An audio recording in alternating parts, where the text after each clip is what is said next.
आप तमामी नाज़रीन हाज़रीन व सामईन का खैर मकदम है आपका अपने ही YouTube channel A to Z info पर। तो दोस्तों आज हम डिस्कस करेंगे मौलाना आज़ाद नेशनल उर्दू यूनिवर्सिटी में जो बीएड का एंट्रेंस होने वाला है 2020 में। तो उसी से रिलेटेड हमारे वीडियोस आजकल बन रहे हैं। तो एक मैं सीरीज़ चला रहा हूं जो कि मानो एंट्रेंस टेस्ट क्वेश्चंस के नाम से है, और ये टोटल अभी तक हमारे 8 सेट्स हो चुके हैं और ये आज हमारा 9वां सेट है। तो अगर अभी तक आप नहीं देखे हैं 8 सेट को तो प्लीज़ आप देख लीजिए। अगर पहली बार चैनल पे आए हैं तो आप अच्छे जगह आ गए हैं और आपकी तैयारी यहाँ से मुकम्मल हो जाएगी। आपको पूरा ऑथेंटिक कंटेंट प्रोवाइड करवाया जाता है। तो ये 8 पार्ट्स को आप देख लें तो आइडिया हो जाएगा कि इस चैनल पे कंटेंट्स मानू से रिलेटेड कैसे प्रोवाइड करवाए जाते हैं। तो काफ़ी मेहनत करके क्वेश्चन से तैयार किया जाता है जो कि आपको किसी बुक में मिलने वाला वो नहीं है, और एक तरह का एक्सपेक्टेड क्वेश्चन से आपको हिंदी ईजी में समझाया जाएगा, उर्दू इंग्लिश और आपके जो जनरल क्वेश्चंस हैं उसको आसान उर्दू में करके बताया जा रहा है। तो आप बिल्कुल चैनल को सब्सक्राइब कर लीजिए, दोस्तों को शेयर कीजिए जो कोई भी मानू की प्रिपरेशन कर रहे हैं ताकि उनको भी फ़ायदा यहाँ से हो सके। तो ये आज हमारा जो 9वां सेट है इसमें हम जनरल इंग्लिश का सेक्शन डिस्कस करेंगे। तो जनरल इंग्लिश के हमारे 4 पार्ट्स है और इसको हम 5 करेंगे। फिर उसके बाद हम जनरल उर्दू के जानिब आएंगे, फिर उससे हम कुछ 5 पार्ट्स बनाएंगे। 100 क्वेश्चंस के आसपास हम करेंगे हर एक सेक्शन का ताकि आपको आसानी हो जाए। तो चलिए स्टार्ट करते हैं क्वेश्चंस, और इस क्वेश्चन को देखने के साथ साथ आप लोग भी इसे आंसर करने की कोशिश करें। जैसे क्वेश्चन पढ़ूंगा ऑप्शन देख के आप लोग भी आंसर करने की कोशिश करें कि आउट ऑफ 15 आप कितना करेक्ट कर रहे हैं। जितना करेक्ट होगा तो उसे प्लीज़ कमेंट बॉक्स में बताइएगा कि आउट ऑफ 15 आपके कितने करेक्ट हुए हैं। तो चलिए स्टार्ट करते हैं question. Let's go to start. Question number 1 देखते हैं। Look after means, look after एक वर्ड है, इसका मतलब क्या होता है। आपके ऑप्शन यहाँ पे to care, to ignore, to seek, to जज। तो क्या होता है दोस्तों, ये वोकैबुलरी से क्वेश्चन इस तरह का पूछा जाता है। तो वोकैबुलरी के लिए ज़रूरी है कि आपको जो वर्ड पूछा जा रहा है या जिस वर्ड के बारे में पूछा जा रहा है उन दोनों के मानी आपको पता होना चाहिए, तभी आप सही कॉम्बिनेशन कर पाएंगे। तो यहाँ पे अगर आप अंदाज़ा लगा रहे हैं तो सोच लीजिए और अपने कॉपी में उसे नोट कीजिए। सवाल नंबर 1 का आंसर आप डाल लीजिए कि क्या होगा करेक्ट आंसर। तो लुक आफ्टर माने होता है देखभाल करना। क्या करना? देखभाल करना, निगरानी करना, निगहदाश्त रखना, ठीक है। तो ये एक तरह का रक्षा के माने में आ जाता है। तो यहाँ पे ऑप्शन जो है टू केयर बिल्कुल इसका फिट आंसर हो जाएगा कि to care means look after, look after means to care, ठीक है। तो ये आपका बिल्कुल करेक्ट आंसर हो जाएगा। टू इग्नोर कहते हैं किसी चीज़ को नज़रअंदाज कर देना। टू सीक माने तलाशना, ठीक है। और टू जज फैसला करना। तो ये सारे मानी हैं। कोशिश कीजिए कि आप सारे मानी को आप नोट करते चलें ताकि अल्फाज के ज़ख़ायर आपके पास हो जाएं, और इंग्लिश से अगर कोई सा भी लफ्ज़ पूछा जाए तो उसको कंबाइन करके सही से आप उसे आंसर कर सकें। तो चलिए सेकेंड नंबर देखते हैं क्वेश्चन। क्वेश्चन नंबर 2 देखते हैं। विच one of them has 2 meanings. इनमें से कौन सा एक वर्ड है जिसके 2 मानी हैं, आपको ये बताना है। एयर है, डेंजरस है, पल्स है या मून। तो बताइए कि इनमें से कौन सा एक ऐसा वर्ड है जिसके 2 मानी हैं। आंसर करने की कोशिश कीजिए। एयर, डेंजरस, पल्स या मून। चलिए एक एक मानी को हम समझते हैं। एयर माने होता है हवा, ठीक है, इसको हवा हम बोलते हैं। डेंजरस ख़तरनाक को कहते हैं। पल्स जो है ये आपका यहाँ पे बिल्कुल करेक्ट आंसर हो जाएगा। पल्स जो है, पल्स के 2 मानी हैं। पल्स के माने होता है एक नब्ज़ बोलते हैं। क्या बोलते हैं? नब्ज़ बोलते हैं। इसको वे इन बोलते हैं। इंग्लिश में एक वर्ड और आता है वे इन, VEIN, वे इन। नब्ज़ जो हमारी नसें होती हैं, हाथ या रग भी बोलते हैं उसे। तो ये नब्ज़ के माने में इस्तेमाल होता है। प्लस दाल जो होता है, दाल खाने वाला ग्रेन, उसके लिए भी इस्तेमाल होता है। दलहन जो होता है, दलहन भी कहते हैं। तो ये 2 माना रखता है। तो इस तरह के वर्ड भी आपको देखने को मिल सकते हैं। तो आपको कंसीडर करने की ज़रूरत थी। हो सकता है कि कितने लोगों को एक ही माना पता रहा हो, किसी को पल्स माने दाल पता रहा हो, या फिर किसी को पल्स माने नब्ज़ पता रहा हो, और ये हो सकता है कि आप लोगों में से किसी को दोनों पता हो। तो अगर नहीं पता तो दोनों मानी को आप नोट कर लीजिए। नेक्स्ट देखते हैं क्वेश्चन नंबर 3। क्वेश्चन नंबर 3 में कहा जा रहा है I shall help you convert into passive. इसको पैसिव में आपको बदलना है। तो यहाँ ऑप्शंस दिए गए हैं, ऑप्शन पढ़ के आपको बताना है कि कौन सा करेक्ट है जो पैसिव में बदला गया है आई शैल हेल्प यू को। ऑप्शन पढ़ लेते हैं। ऑप्शन नंबर 1, पहले इसका हिंदी में बता दूं। आई शैल हेल्प यू, मैं तुम्हारी मदद करूँगा, मैं तुम्हारी सहायता करूँगा। ठीक है, ये आपका हिंदी हुआ। अब ऑप्शन देख लीजिए, पहले में है कि you will be helped by me, दूसरे में है you shall be helped by me, तीसरे में है you would be helped by me, और चौथे में है you should be helped by me. तो आप सोच लीजिए और अपने आंसर टिक कर लीजिए और ज़रूर इस पर कंसीडर कीजिए कि ये सवाल आपका सही हो रहा है कि नहीं, इसलिए कि ये कॉन्सेप्चुअल सवाल है और यहाँ से सवाल बन सकता है आपके मानो एंट्रेंस में, इंग्लिश में स्पेशली, इसलिए कि एक्टिव पैसिव नरेशन से क्वेश्चन बनता ही है, ज़रूरी नहीं है कि यही बने, लेकिन इस कॉन्सेप्ट में बन सकता है, तो आपको वहाँ पे बदलना पड़ेगा। तो पहली बात, जो फ्यूचर परफेक्ट होता है, फ्यूचर परफेक्ट का आपका नहीं बनता है जाके, वो पैसिव नहीं बनता है। ठीक है, तो वुड और शुड वाला तो बनेगा ही नहीं। ठीक है, और यहाँ पे जो मैं यू शैल, आपका पहले मैं करेक्ट आंसर बता दे रहा हूँ। करेक्ट आंसर आपका ये है फर्स्ट वाला, you will be helped by me. और सेकंड वाला गलत क्यों है? इसलिए कि यू के साथ हमेशा क्या प्रयोग होता है? विल प्रयोग होता है। आई के साथ शैल प्रयोग होता है, तो यहाँ पे आई था, इसी वजह से शैल प्रयोग किया गया है, इस्तेमाल किया गया है। जहाँ कहीं भी अगर एक जुमले को, एक सेंटेंस को दूसरे सेंटेंस में कन्वर्ट करते हैं, एक्टिव से पैसिव या पैसिव से एक्टिव बनाते हैं, नरेशंस में जब हम चेंजिंग करते हैं, तो जहाँ कहीं भी बदल जाएगा, सब्जेक्ट ऑब्जेक्ट बन जाएगा या ऑब्जेक्ट आपका जो है सब्जेक्ट बन जाएगा। तो अगर स्टार्टिंग में आई आ रहा है तो वहाँ पे हेल्पिंग वर्ब हमेशा शैल लगाएंगे, और अगर यू आ जा रहा है, वी आ जा रहा है, तो उसके अकॉर्डिंग हम यूज़ करेंगे। तो यहाँ पे यू के साथ शैल लगाने की वजह से ये गलत हो गया, तो इसी वजह से ऑप्शन यहाँ पे जो करेक्ट होगा बिल्कुल ऑप्शन 1 इसका राइट आंसर हो जाएगा।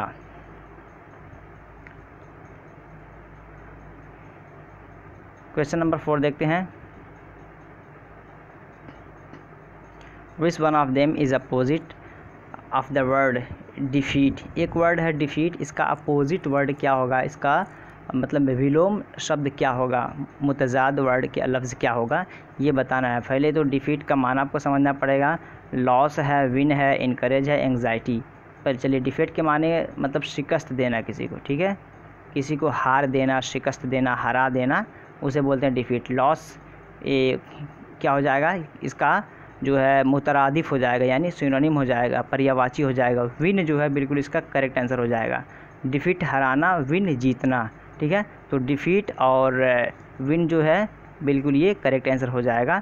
तो क्वेश्चन नंबर 4 का ऑप्शन 2 बिल्कुल राइट आंसर हो जाएगा। इनकरेज कहते हैं किसी का हौसला बुलंद करना। ठीक है, हौसला अफजाई करना, इनकरेज करना।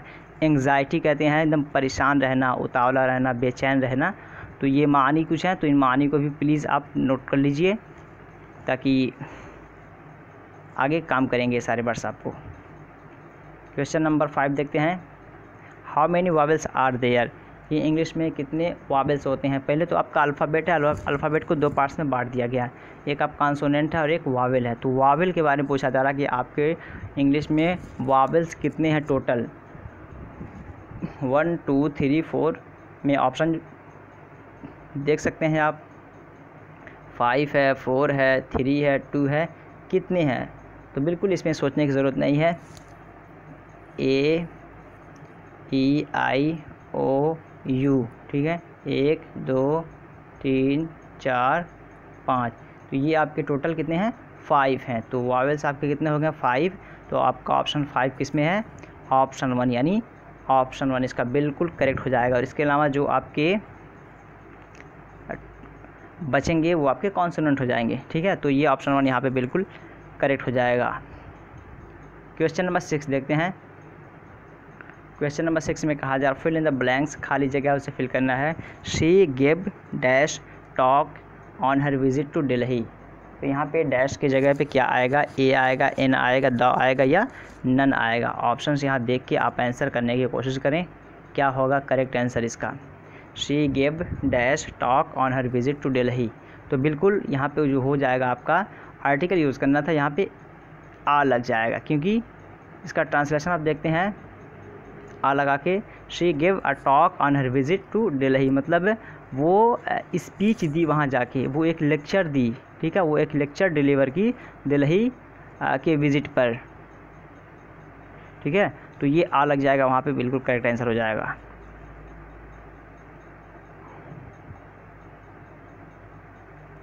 व्हाट अ डार्क नाइट एक सेंटेंस है, what a dark night, what type sentence is it, ये किस टाइप का सेंटेंस है, ठीक है। What type sentence is it, what a dark night है। ऑप्शंस पढ़ लेते हैं। इंट्रोगेटिव सेंटेंस है, अफर्मेटिव सेंटेंस है, एक्सक्लेमेटरी सेंटेंस है या निगेटिव सेंटेंस है। तो क्या होगा, what a dark night. Question word एक मरतबा आप देख लीजिए। क्वेश्चन नंबर 7 का जो वर्ड है व्हाट अ डार्क नाइट, इसके बारे में पूछा जा रहा है कि ये किस प्रकार का सेंटेंस है। आपके ऑप्शंस यहाँ पे दिए गए हैं, ऑप्शन भी आप देख सकते हैं सारे को। इंट्रोगेटिव, अफर्मेटिव, एक्सक्लेमेटरी या निगेटिव। तो यहाँ पे एक सिंबल है जो आप कुछ नहीं दिमाग अगर आप लगाना चाहते हैं तो ये सिंबल पे अगर आप गौर करेंगे तो ये हमेशा जो लास्ट में है इस तरह का लगाते हैं, ये एक्सक्लेमेटरी में लगाते हैं। अब मैं अपने प्रीवियस वीडियो में बता भी चुका हूँ, अगर प्रीवियस वीडियो जो देखे होंगे वो इसका आंसर सही कर रहे होंगे। तो आई होप कि आप समझ गए होंगे आप लोग। तो ये एक्सक्लेमेटरी सेंटेंस है, ठीक है। हरफ फिजाइया जो बिन चाहे आवाज़ इंसान के ज़बान से निकल जाती है, कह सकते हैं कि नेचुरल सिचुएशन को ये मतलब दर्शाता है, जाहिर करता है। तो ऑप्शन इसका 3 बिल्कुल करेक्ट हो जाएगा। क्वेश्चन नंबर 8 देखते हैं। क्वेश्चन नंबर 8 में कहा जा रहा है what is the mean of quench. एक वर्ड है क्वेंच, और मालूम है ऐसे ही वर्ड देखने को मिलते हैं कि जो सुना ना जाए, बोला ना जाए, एक वर्ड ऐसे ही दे देगा, उसी से रिलेटेड आपके क्वेश्चंस बन जाते हैं। क्वेंच का माना क्या है, to kill the animals, to kill the human, to kill the thirst, to kill the criminals. काफ़ी अच्छा क्वेश्चन है, मतलब कह सकते हैं कि एक्सपेक्टेड क्वेश्चन इसको मान सकते हैं हम। आप आंसर करने की कोशिश कीजिए अपने एतबार से कि क्या होगा, और आउट ऑफ 15 आप कितने करेक्ट्स कर रहे हैं, ईमानदारी से आप लोग प्लीज़ बताइएगा। तो बताइए क्या होगा, to kill the animals, to kill the human, to kill the thirst, to kill the criminals. तो बिल्कुल ये क्वेंच जो कहते हैं प्यास बुझाना, ठीक है। क्वेंच कहते हैं आई वाना क्वेंच, मुझे प्यास लगी है, आई वाना क्वेंच, मुझे प्यास बुझाना है या मैं अपनी प्यास बुझाना चाहता हूँ। तो क्वेंच जो है टू किल द थर्स्ट, ये करेक्ट आंसर हो जाएगा। टू किल द थर्स्ट, ठीक है, यानी प्यास बुझाना, प्यास ख़त्म करना, शराब होना। तो टू किल द थर्स्ट ये बिल्कुल इसका करेक्ट आंसर हो जाएगा। क्वेश्चन नंबर 9 देखते हैं। एवरीथिंग इज़ एडिबल एक्सेप्ट, मतलब हर चीज़ खाने वाली है मगर एक चीज़ नहीं, एक्सेप्ट उसके ख़िलाफ़। जो क्लो है, कैरलिक है, ब्लैक पेपर है, एसिड है। तो क्या है जो खाने वाला नहीं है। तो इसके लिए आपको समझना पड़ेगा कि सारे के मानी क्या हैं। जब आप मानी समझेंगे अपने उर्दू हिंदी में तभी तो आप बता पाएंगे कि खुर्दनी अशिया क्या है और कौन खुर्दनी अशिया नहीं है, यानी एडिबल आइटम कौन है और एडिबल आइटम कौन नहीं है। तो चलिए मैं माना भी बता दे रहा हूँ। क्लो कहते हैं लौंग को, किसको, लौंग बोलते हैं इसको, ठीक है। लौंग जो होता है कह सकते हैं कि स्पाइस का पार्ट है, ये मसाला जो आपका होता है वो उसका एक पार्ट है, स्पाइस रेसिपी में इस्तेमाल होता है ये। तो ये क्लो है। गार्लिक आपका जो है लहसुन हो जाएगा, ठीक है। ब्लैक पेपर काली मिर्च को बोलते हैं, एसिड तेज़ाब को बोलते हैं। तो ये क्लो, गार्लिक, ब्लैक पेपर ये सारे के सारे आपके खुर्दनी अशिया है, एडिबल आइटम है, खाने में इस्तेमाल होता है इसका, ठीक है। अगरचे आपके सब मसाले हैं, ये क्लो है, गार्लिक है, ब्लैक पेपर है, लौंग है, लहसुन है, काली मिर्च है, ये सारे के सारे आपके स्पाइस हैं, ठीक है, स्पाइस रेसिपी हैं। तो ये जो एसिड है ये नहीं खाया जाता, एडिबल नहीं है, नॉन एडिबल आइटम है। तो ये आपका बिल्कुल करेक्ट आंसर हो जाएगा ऑप्शन 4। क्वेश्चन नंबर 9 का ऑप्शन 4 बिल्कुल इसका करेक्ट आंसर हो जाएगा। क्वेश्चन नंबर 10 देखते हैं। The synonym of dignity is, एक वर्ड है डिग्निटी, इसका सिनोनिम क्या होगा, पर्यायवाची क्या होगा या मुतरादिफ आप कह लीजिए क्या होगा। इंसल्टेशन ऑप्शन दिया गया है, प्लो दिया गया है, वैल्यू दिया गया है या फिर रॉ दिया गया है। तो क्या होगा correct answer. The synonym of dignity is insultation, plough, value, raw. क्या होगा करेक्ट आंसर। तो पहले डिग्निटी समझ लेते हैं। डिग्निटी क्या होता है।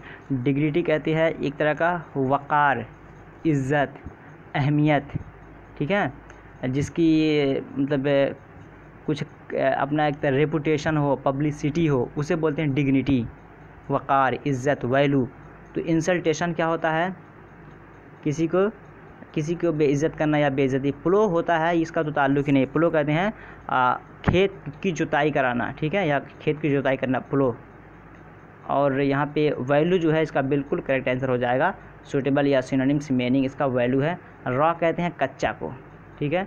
रॉ कच्चा, राइप पक्का। तो ये मीनिंग आप नोट कर लीजिए, जिनको नहीं पता है, रॉ माने कच्चा होता है, राइप माने पक्का होता है। हो सकता है कि किसी वर्ड में या किसी सेंटेंस में ये आपको देखने को मिल जाए। तो यहाँ पे ऑप्शन 3 बिल्कुल इसका करेक्ट आंसर हो जाएगा। मैं लास्ट में बताऊंगा कि इसका PDF आपको कहाँ मिलेगा। अगर पहली बार चैनल पे आए हैं तो बताऊंगा, अदरवाइज़ आपको पता होगा कि ये कहाँ पे मैं प्रोवाइड करवा दे रहा हूँ। क्वेश्चन नंबर 11 देखते हैं, तो लास्ट तक बने रहिए, आपको सारा इन्फॉर्मेशन मिल जाएगा कि ये PDF कहाँ मिलेगा और इसके आंसर की आप कैसे एक्सेस कर सकते हैं बाद में PDF के पढ़ने के दौरान। 11 का देखते हैं। Walking is an exercise, which one of them is gerund. Walking is an exercise, ठीक है, यानी वॉक करना, चलना एक तरह का ये मश्क है, ठीक है, तफरीह एक तरह का मश्क है। इनमें से कौन सा जेरेंड है? काफ़ी इजी है। वॉकिंग है, इज़ है, एन है, एक्सरसाइज है। तो ING आपका जहाँ वर्ब में लगता है वो जेरेंड फॉर्म होता है। तो ये आपका ऑप्शन 1 बिल्कुल इसका करेक्ट आंसर हो जाएगा। और इसके बाद भी अगर आप लोगों को कुछ डाउट रह जाता है कि नहीं समझ में आ रहा, तो आप लोग कमेंट बॉक्स में कमेंट डाल सकते हैं। मैं डेली कमेंट देखता हूँ, अपडेट करके उसका आंसर भी करने की कोशिश करता हूँ। तो अगर नहीं समझ में आ रहा तो आप लोग कमेंट कर दीजिए, मैं उसका आंसर बता दूँगा या उसको डिफ़ाइन कर दूँगा। क्वेश्चन नंबर 12 देखते हैं। द ब्लाइंड डैश हेल्पलेस, ठीक है, इज़ आएगा या आर आएगा, द आएगा, ऑफ आएगा। तो क्या होगा इस खाली जगह पे कौन सा वर्ड इस्तेमाल होगा? The blind, is, are, the, of. बिल्कुल ब्लाइंड कहते हैं अंधा को, नाबीना जिसको कहते हैं उर्दू में, ठीक है, नाबीना उर्दू में, हिंदी में इसको बोलते हैं अंधा।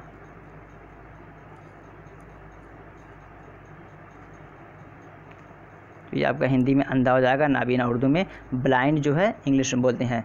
द ब्लाइंड इज़ यहाँ पे बिल्कुल करेक्ट हो जाएगा। द ब्लाइंड इज़ हेल्पलेस, अंधा जो है एकदम कह सकते हैं कि हेल्पलेस है, उसकी कोई मदद ही नहीं कर रहा है। तो ये यहाँ पे इज़ करेक्ट हो जाएगा। 12 का जो करेक्ट ऑप्शन होगा इज़, बिल्कुल सही है। 13 नंबर देखते हैं।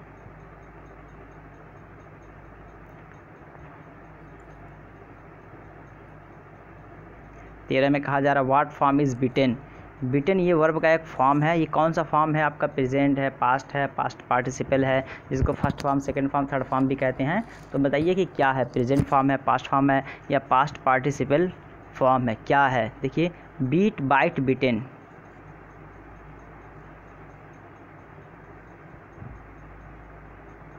बीट, बाइट और लास्ट वाला बिटेन। तो ये आपका मारने के माने में इस्तेमाल होता है। तो बीट, बाइट, बिटेन ये आपका पास्ट पार्टिसिपल है, यानी ऑप्शन 3 इसका बिल्कुल करेक्ट हो जाएगा। तो वोकैबुलरी के साथ साथ आपको वर्ब के फॉर्म्स को भी ध्यान में रखना है। और ये जो लोग सोच रहे हैं कि चलो 10 ही नंबर का है, क्या होगा, नहीं करेंगे सही से तैयारी तो औरों में तो उठा ही लेंगे, ये आपकी गलत फहमी है। मानो में उन्हीं का सिलेक्शन होता है जो सारे सब्जेक्ट में अच्छा करके आएँ, इसलिए कि इसमें नेगेटिव मार्किंग नहीं है। और इस एग्ज़ाम में अब और मतलब इसमें रश बहुत ज़्यादा हो गया, मतलब स्कूली बच्चे भी आने लगे जिनकी इंग्लिश अच्छी है, ठीक है, वो लोग भी आ रहे हैं। तो उनसे आपकी कंपटीशन हो गया अब। तो इसी वजह से आपको सारे पोर्शन पे कमांड हासिल करना है, इंग्लिश पे भी, जनरल उर्दू पे भी, और जनरल मालूमात जो है, आम मालूमात, उस पर भी, टीचिंग एप्टीट्यूड है, मेंटल एबिलिटी है, सारे पे आपको कमांड हासिल करना है अगर मालूम में एडमिशन लेना। तो इस नियत से आप देखिए, तब आपको फ़ायदा होगा। तो यहाँ 13 का ऑप्शन 3 बिल्कुल करेक्ट हो जाएगा। लास्ट देखते हैं, second last. Which one of them is odd, इनमें से एक कौन अलग है? चॉक है, वॉक है, टॉक है, वॉक है, वॉल है। जी, कोशिश कीजिए कि इसमें फाइंड आउट कीजिए, और अगर रीजनिंग वगैरह आप लोग थोड़ा दिमाग लगाएंगे तो आपको बिल्कुल पता चल जाएगा क्या है। चूँकि ये कि इंग्लिश के लैंग्वेज की वजह से मैं डाला हूँ, मैं बताऊँगा इसमें इंग्लिश का क्या रोल है। Chalk, talk, walk, wall. तो चलिए आंसर देख लेते हैं। जो वॉल है ये बिल्कुल इसका यहाँ पे ओड हो जाएगा, क्योंकि चॉक, टॉक, वॉक या वॉल बोलने में तो सब एक जैसा, प्रोनाउंसिएशन कह सकते हैं कि एक तर्ज पे एक ही टोन में चल रहा है। लेकिन वॉल जो है, और इन तीनों में एक एक एल जो है सब में साइलेंट है, और इसमें जो एल है साइलेंट नहीं है, ठीक है। तो ये एक तरह का यहाँ पे एक कह सकते हैं कि लॉजिक है, जिसके बेस पे आपका 14 का ऑप्शन 4 बिल्कुल सही हो जाएगा। नेक्स्ट देखते हैं, और ये लास्ट होगा आज का, और फिर बताऊँगा मैं कि ये PDF आपको कहाँ मिलेगा, कहाँ से एक्सेस कर सकते हैं आप। 15 number, the opposite word of dreadful is. Horror है, घोस्ट है, पीसफुल है, या हार्मफुल है। तो एक वर्ड है हॉरर, एक वर्ड है ड्रेडफुल। इसका कह सकते हैं कि अपोजिट वर्ड क्या होगा, ठीक है। हॉरर कहते हैं मतलब एक डरावना, भयानक, खौफनाक, ठीक है। और हॉरर के माने भी होता है डरावना, भयानक, खौफनाक। घोस्ट कहते हैं भूत को, तो वो भी एक तरह का डरावना, खौफनाक। और पीसफुल कहते हैं कि अमन को, हार्मफुल कहते हैं नुकसान को, ठीक है। तो यहाँ पे जो एक तरह का कह सकते हैं अपोजिट वर्ड जो होगा, एक तरह डरावना माहौल हो या फिर अमन अमान का माहौल हो, तो ये अमन अमान का जो है पीसफुल, शांतिपूर्वक, ये आपका बिल्कुल करेक्ट हो जाएगा। तो 15 का ऑप्शन 3 यहाँ पे बिल्कुल करेक्ट आंसर हो जाएगा। और ये जो बच्चे एमएड की प्रिपरेशन कर रहे हैं उनके लिए भी, क्योंकि जनरल इंग्लिश उसमें भी आएगा, तो ये सारे क्वेश्चंस वहाँ काम कर जाएंगे। मानो B Ed and M Ed preparation general English questions, sorry ये यहाँ पे 9 है, बाय मिस्टेक हो गया है, तो ये 9 है, तो ये कर सकते हैं। और ये कुछ मेरे बारे में बेसिक इन्फॉर्मेशन है। मेरा नाम रमज़ान है और मैं भी मानो ही से बीएड परसू कर रहा हूँ, seated both paper qualified. Channel का मेरे ये नाम है। अगर चैनल पे पहली बार आए हैं, चैनल अच्छा लग रहा है और आपको लग रहा है कि ये कॉन्फिडेंशियल साइट है और चैनल है, यहाँ से हमें कंटेंट अच्छा मिल रहा है, तो चैनल को ज़रूर सब्सक्राइब कीजिए, दोस्तों को भी सब्सक्राइब करवाइए, शेयर कीजिए, कमेंट करके बताइए, लाइक कीजिए कि ये वीडियो कैसा लग रहा है। काफ़ी मेहनत करके तैयार किया जा रहा है आप लोगों के लिए सीरीज़, कि आप लोगों का एडमिशन आसानी से मानो में हो जाए। और आप ये PDF अगर पढ़ना चाहते हैं तो इससे आप ब्लॉगर के साइट पे मैं डाल दिया हूँ, वहाँ पे आंसर की वीडियो भी डाल दूँगा वहाँ पे, वहाँ से आंसर की वीडियो को आप पेस्ट कर लीजिएगा और पेस्ट करके आप लोग देख सकते हैं। तो ये आपको मिल जाएगा डायरेक्टली इस ब्लॉगर के साइट पे जाइएगा, a2zinfo124.blogspot.com पे जाके डायरेक्ट एंड होम पेज पे एंटर करके ये वाला डाल दीजिएगा सर्च बॉक्स में, ठीक है। ये वाला ऊपर जो लिखा है मानो एंट्रेंस टेस्ट क्वेश्चंस सेट 9, तो डायरेक्टली ये वाला PDF आपको मिल जाएगा, आप पढ़ लीजिएगा और वीडियो से इसका आंसर देख लीजिएगा। तो फिर इजाज़त दीजिए, फिर नेक्स्ट पार्ट में मिलते हैं अगले यानी 10th पार्ट के साथ इंग्लिश ही के। तब तक के लिए have a nice day, that's all, thank you, bye, खुदा हाफिज़।